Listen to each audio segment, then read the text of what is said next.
Assalamualaikum warahmatullahi wabarakatuh. Sebelum kita mulai, coba bayangkan sebidang tanah. Mungkin sawah warisan kakek, atau mungkin halaman depan rumah kita sendiri. Pernahkah Anda bertanya, kenapa tanah itu jadi milik seseorang, bukan orang lain? Siapa yang menentukan batasnya? Itulah pertanyaan yang akan kita kupas hari ini. Saya sengaja memakai kata arsitektur di judul. Kenapa? Karena seperti sebuah gedung, kekuasaan atas tanah itu dirancang dan dibangun. Ada fondasinya, ada pilarnya, ada tukang yang memasangnya. Eksklusi atau tersingkirnya seseorang dari tanah bukan kecelakaan atau nasib buruk semata. Ada strukturnya. Buku ini yang jadi pegangan kita, The Power of Exclusion, karya Hall, Hirsch, dan Lee tahun 2011, ditulis oleh 3 ahli dari 3 bidang yang berbeda, politik, geografi manusia, dan antropologi, supaya kita bisa melihat bangunan ini dari segala sisi. Tugas kita hari ini bukan cuma melihat hasil bangunannya, melainkan mempelajari bagaimana bangunan tersebut dan membongkar cara bangunan itu berdiri. Mari kita mulai dari 2 kata kunci yang akan terus muncul. Pertama, akses, dan kedua, eksklusi. 2 kata ini sebenarnya cuma 2 sisi dari satu keping uang logam.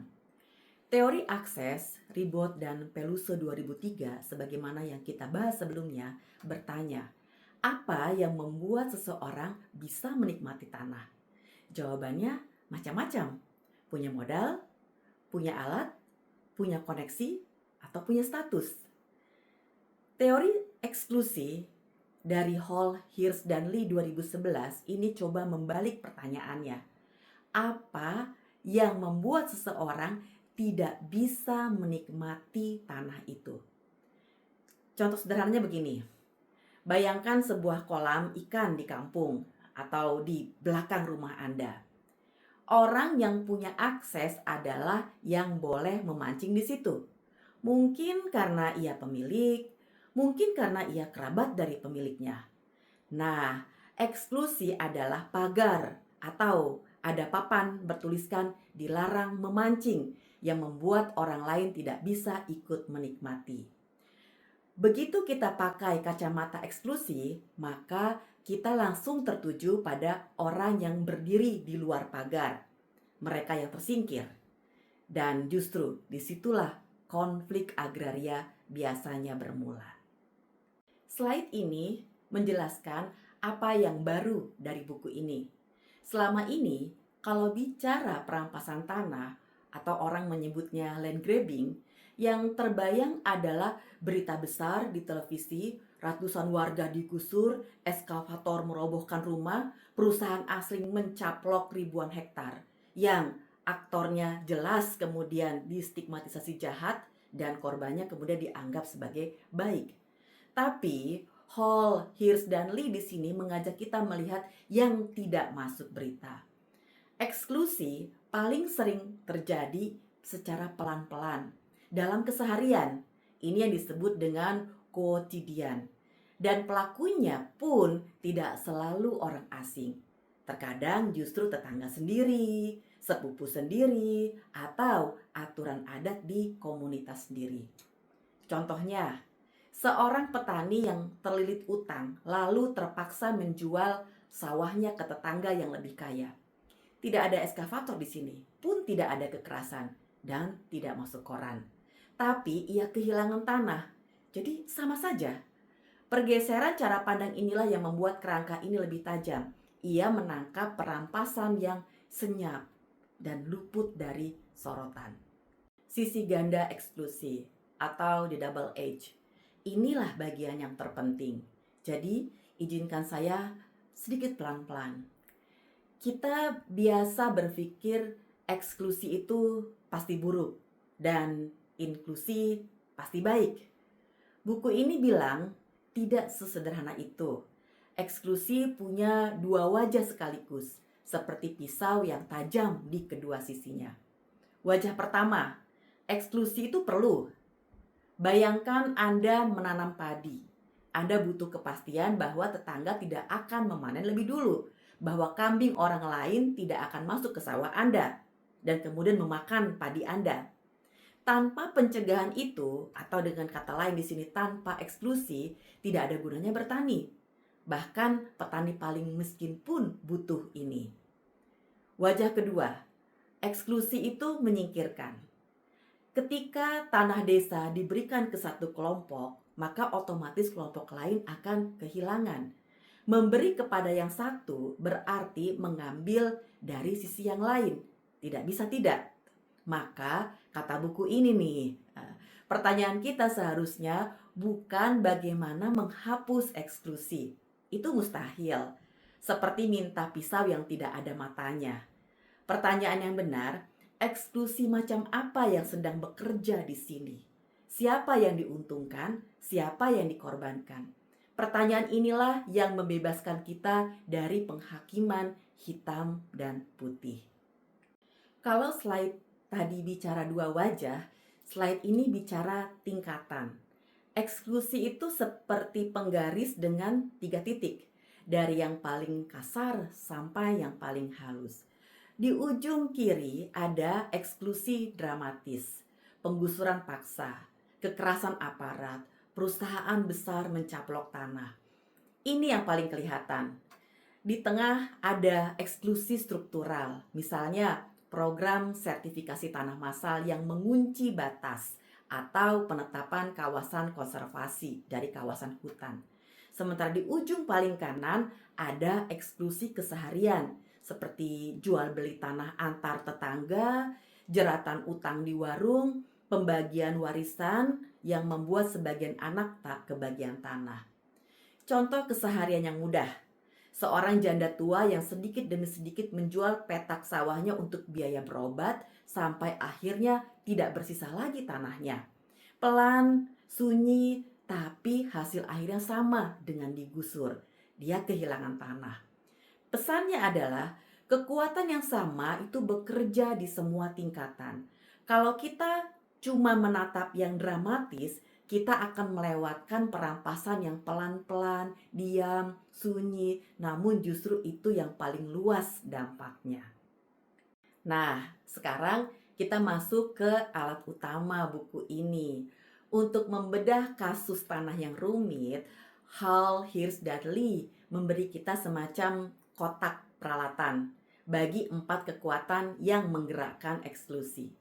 Penting saya tekankan, ini bukan rumus kaku, melainkan alat bantu untuk berpikir. Anggap saja 4 pertanyaan yang selalu kita ajukan setiap kali melihat konflik agraria. Keempatnya bisa diingat lewat 4 kalimat pendek. Regulasi berkata tidak boleh. Paksaan berkata awas bahaya. Pasar berkata kamu tidak mampu. Dan legitimasi berkata memang sudah seharusnya begini. 4 kalimat ini akan jadi teman kita sepanjang pembelajaran kita. Di slide berikutnya kita akan bedah satu persatu. Mari kita kenalan dengan keempat pilar ini, lengkap dengan contohnya. Pilar 1, regulasi atau tidak boleh. Ini soal aturan seperti hukum, izin, peta zonasi, status kawasan hutan. Contohnya, sebuah desa yang sudah turun-temurun berladang tiba-tiba dinyatakan berada di dalam kawasan hutan negara, sehingga ladang mereka jadi ilegal di atas kertas. Pilar kedua, paksaan atau force, bahasanya awas bahaya. Ini soal ancaman dan kekerasan. Pagar kawat misalnya, atau ada penjaga yang bersenjata, satpam perkebunan. Bahkan ancaman yang tidak diucapkan pun akan cukup ampuh. Misalnya cukup dengan pos jaga. Orang sudah enggan untuk masuk atau takut untuk masuk, takut untuk melintas. Yang ketiga, ini pilar pasar. Kata-katanya tadi ya, kamu tidak mampu. Ini soal harga. Ketika harga tanah melonjak, orang kecil tersingkir bukan karena diusir, tapi karena tak sanggup membeli atau mempertahankan.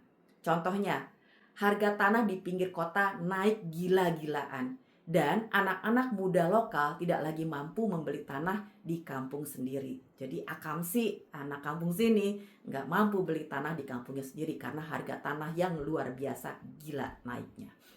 Yang keempat ini, legitimasi atau kata-katanya memang seharusnya.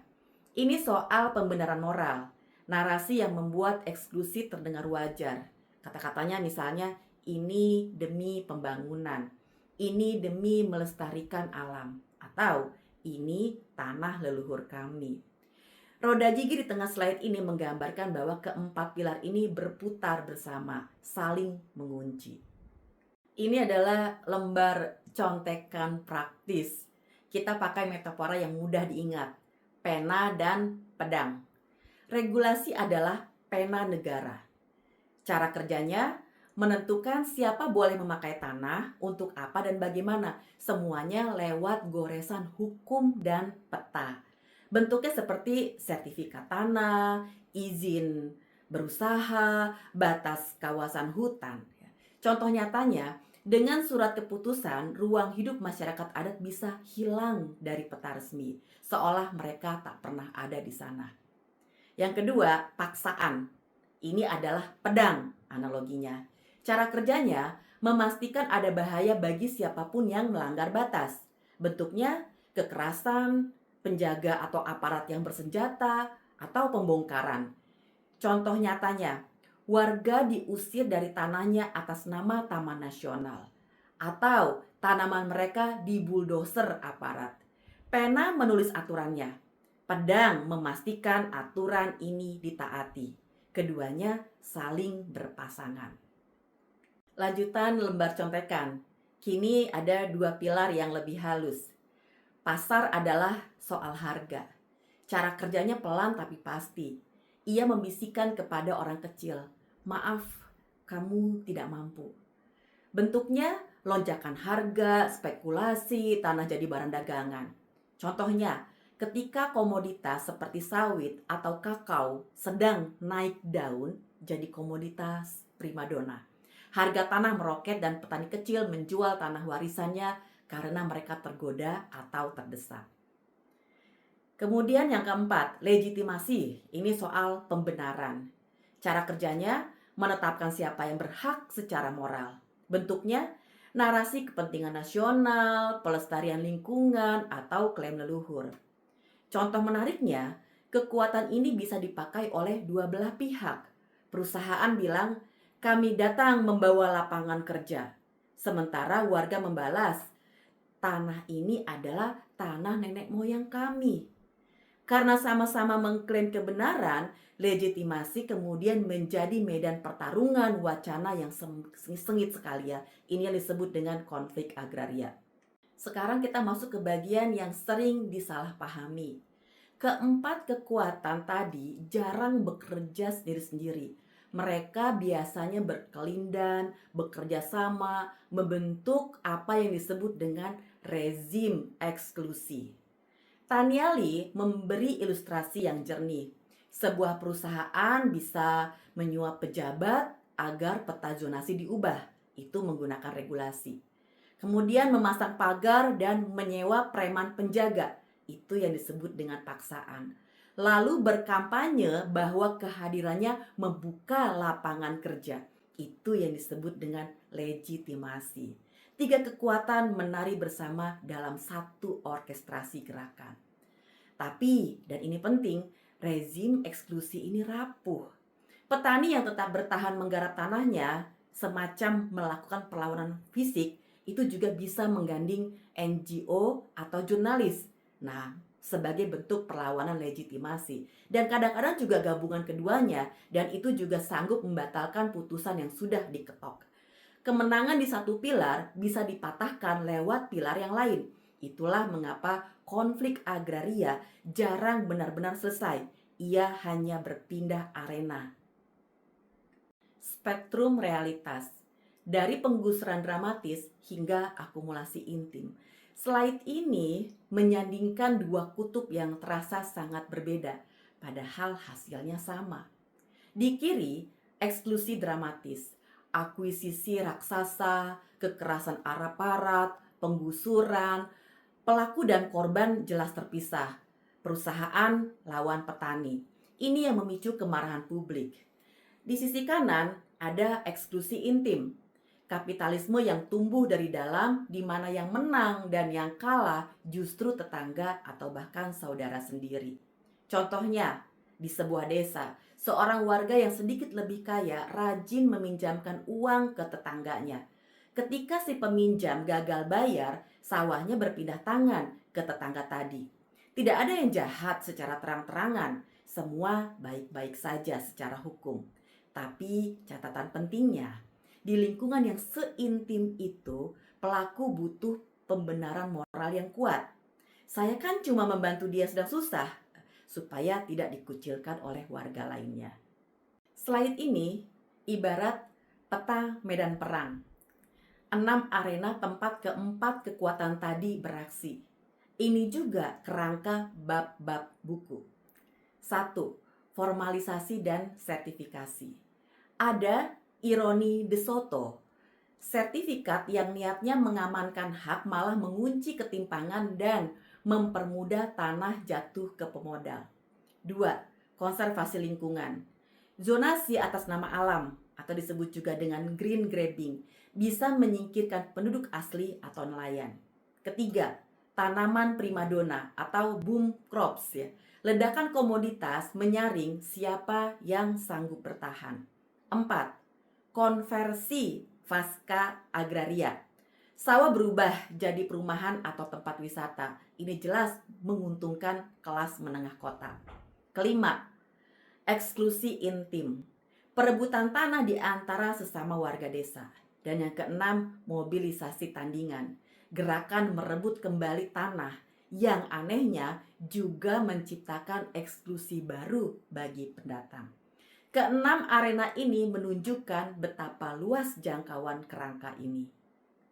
Mari kita perdalam konsep yang paling memukul, menukik tajam, eksklusi intim.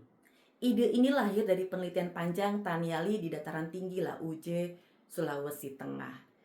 Ceritanya begini, ketika kakao jadi komoditas yang menggiurkan, warga ramai-ramai menanamnya, berharap hidup lebih baik. Tanah ulayat yang dulu milik bersama pelan-pelan jadi milik pribadi. Warga berlomba, sebagian terlilit utang dan akhirnya menjual tanahnya kepada tetangga yang lebih beruntung. Tidak ada perusahaan, tidak ada negara, cuma warga dan warga. Kalimat Taniali yang paling menyentuh, ujung tanah atau land's end, berubah menjadi jalan buntu, dead end.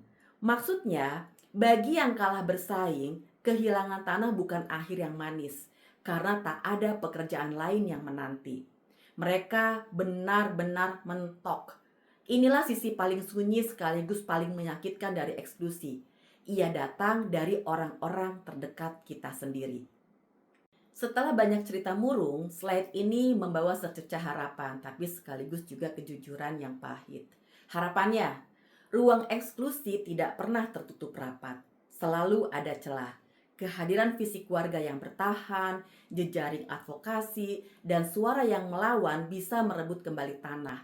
Tembok yang retak di slide ini melambangkan hal itu. Tapi kejujurannya, buku ini menolak meromantisasi perlawanan. Kenapa?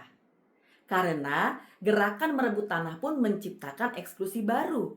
Contohnya, ketika sebuah komunitas berhasil menegaskan ini tanah adat kami berdasarkan garis keturunan, mereka otomatis menarik batas baru dan batas itu menyingkirkan para pendatang atau kelompok etnis lain atau nelayan musiman, bahkan warga setempat yang tidak bisa membuktikan silsilahnya.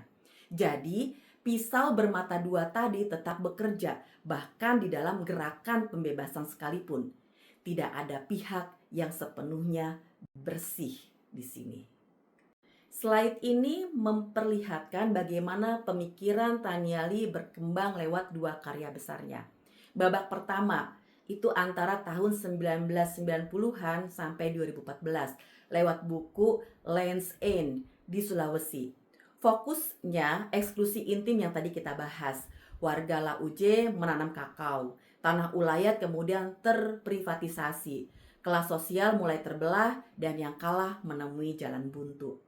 Babak kedua dalam rentang 2018 sampai 2021 lewat buku yang berjudul Plantation Life di Kalimantan kasusnya. Fokusnya bergeser ke rejim sawit dan okupasi korporat. Di sini Lee menemukan istilah kuat, infrastruktur kekerasan, yaitu ketika seluruh hukum dan pemerintah desa tunduk pada logika perkebunan. Contohnya, hidup warga diatur jadwal panen perusahaan. Jalan desa dibangun untuk truk mengangkut sawit, bukan untuk warga. Perkebunan raksasa meniru pola penjajahan lama yang menggerus hak warga. Babak kedua ini menegaskan sisi kelas dan modal yang di bukunya tahun 2011 masih malu-malu untuk disebut secara vulgar. Sekarang kita pulang ke Indonesia. Slide peta ini menandai 3 arena utama tempat teori ini terbukti nyata. Arena 1, kelapa sawit dan kehutanan. Inilah laboratorium eksklusi terbesar kita. Lebih dari 1000 konflik tenurial terjadi.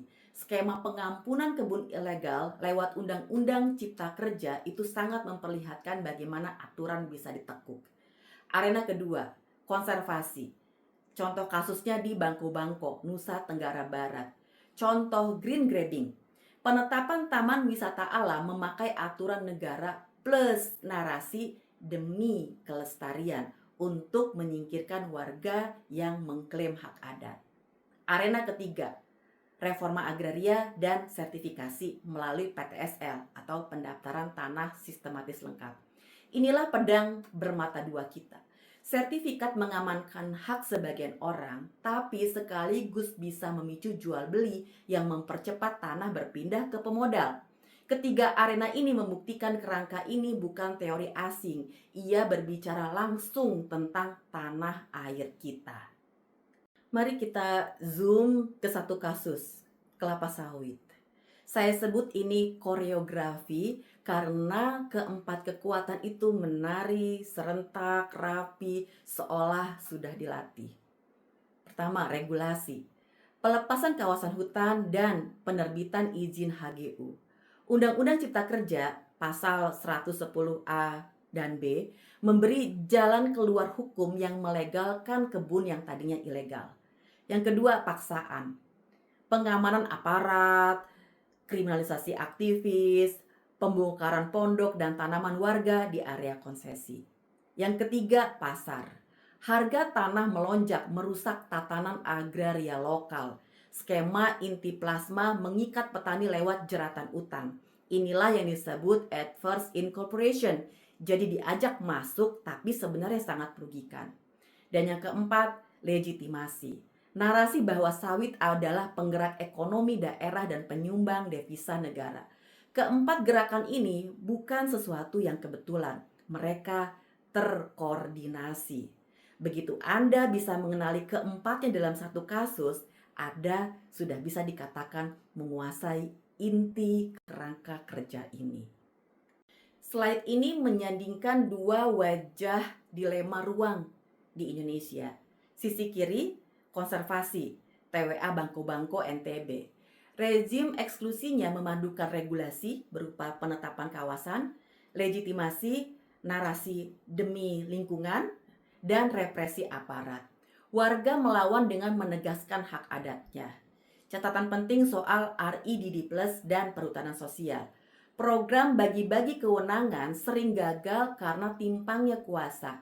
Izin itu di atas kertas tidak otomatis jadi kemampuan yang nyata di lapangan. Pada sisi kanan, ada reforma agraria dan sertifikasi lewat PTSL atau TORA, Tanah Objek Reforma Agraria. Inilah dilema formalisasi. Sertifikat massal memang mengamankan hak, ini sebagai sisi baik, tapi sekaligus mengunci ketimpangan lama dan mengubah tanah jadi barang dagangan yang gampang berpindah ke pemodal besar. Nah, ini sisi buruknya. Contoh sederhananya, petani yang baru dapat sertifikat lalu menggadaikannya ke bank, tapi kemudian gagal bayar, maka dia kehilangan tanah. Justru karena kini tanahnya sah, maka dia laku dan mudah untuk dijual. Memposisikan Power of Exclusion. Slide ini menempatkan buku The Power of Exclusion di antara teori-teori besar lainnya supaya kita tahu posisinya. Titik 1. Harvey dan Mark. Teori akumulasi lewat perampasan. Sangat fokus pada modal dan perjuangan kelas sebagai penggerak utama. Titik 2. Ribot dan Peluso. Teori akses. Fokus pada bandel kekuasaan untuk memperoleh manfaat dan cenderung netral. Titik 3. Hall, Hirsch, dan Lee 2011. Posisinya sebagai jembatan. Ia mengakui sisi serakahnya kapitalisme seperti yang dikatakan oleh Harvey, tetapi juga cukup luas untuk menampung eksklusi yang bukan soal uang, misalnya demi konservasi atau klaim adat. Ia juga berbeda dari Peluso karena lebih menyorot sisi pencegahan dan konflik. Singkatnya, buku ini tidak berdiri sendirian. Ia berdialog dengan raksasa-raksasa pemikir yang lain. Kekuatan dan batas analitis kerangka. Supaya jujur dan berimbang, kita harus akui kerangka ini hebat, tapi tidak sempurna. Kelebihannya, ia menangkap perampasan pelan-pelan ya, yang sunyi senyap tadi yang luput dari radar Landgrabes. Ia luwes karena tidak menyalahkan satu aktor saja lewat ide rezim eksklusi. Dan ia mampu menjelaskan eksklusi yang bukan demi uang, seperti green grabbing atau klaim adat. Kekurangannya, pertama, sifatnya yang netral dan berimbang. Ini kritik Harms ya, bisa menumpulkan kritik tajam terhadap kapitalisme. Kedua, ia terlalu fokus pada batas tanah yang menang kalah. Ini kritik dari Barney, sehingga lupa bahwa akses atas sumber daya bisa dinegosiasikan. Ketiga, ia kurang menjelaskan bagaimana orang tetap bertahan hidup setelah resmi tersingkir. Ini kritik dari Corbera. Berani mengakui keterbatasan inilah yang justru menandai analisis yang matang, bukan yang sok tahu. Slide ini hadiah praktis buat Anda, semacam daftar periksa yang bisa langsung dipakai untuk membedah konflik agraria apapun jenisnya. 5 pertanyaan saja. Regulasi. Aturan atau hukum mana yang sedang mengunci batas secara ilegal? Paksaan. Siapa yang memegang kendali kekerasan atau ancaman di lapangan? Pasar. Bagaimana harga dan spekulasi menyingkirkan warga secara perlahan-lahan? Dan legitimasi. Narasi moral apa? Pembangunan, konservasi, warisan leluhur yang ini dipakai untuk membenarkan eksklusi. Dan yang paling strategis, sintesis rezim. Bagaimana keempat pilar itu saling memperkuat dan di mana letak retakan yang bisa dimanfaatkan untuk perlawanan. Pertanyaan terakhir ini mengubah analisis dari sekedar memahami menjadi peta jalan bertindak. Simpan 5 pertanyaan ini, mereka akan sangat berguna bagi Anda di lapangan nanti. Mertas kebuntuan agraria Nusantara. Slide ini merangkum seluruh perjalanan kita. Sumbangan terbesar Power of Exclusion adalah membebaskan kita dari cara berpikir hitam putih. Ia menyadarkan bahwa kuasa atas tanah bekerja lewat jalinan rumit antara regulasi, paksaan, pasar, dan legitimasi. Tapi agar tidak terjebak jadi teori yang dingin dan netral, kerangka ini paling bertenaga ketika dipadukan dengan 2 hal. Pertama, teori akses dari Ribot dan Peluso sebagaimana yang sudah kita bahas pada minggu lalu, untuk melihat bagaimana orang kecil tetap bertahan hidup di tengah himpitan.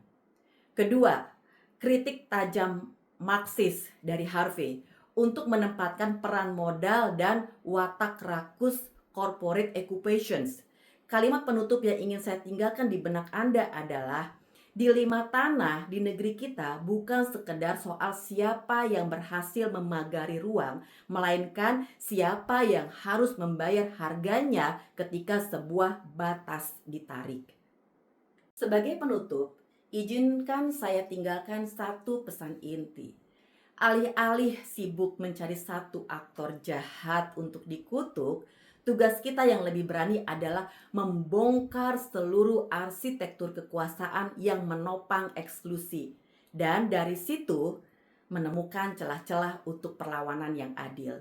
Dua hal sekaligus, ketajaman untuk memahami struktur dan keberpihakan untuk mencari jalan keluar.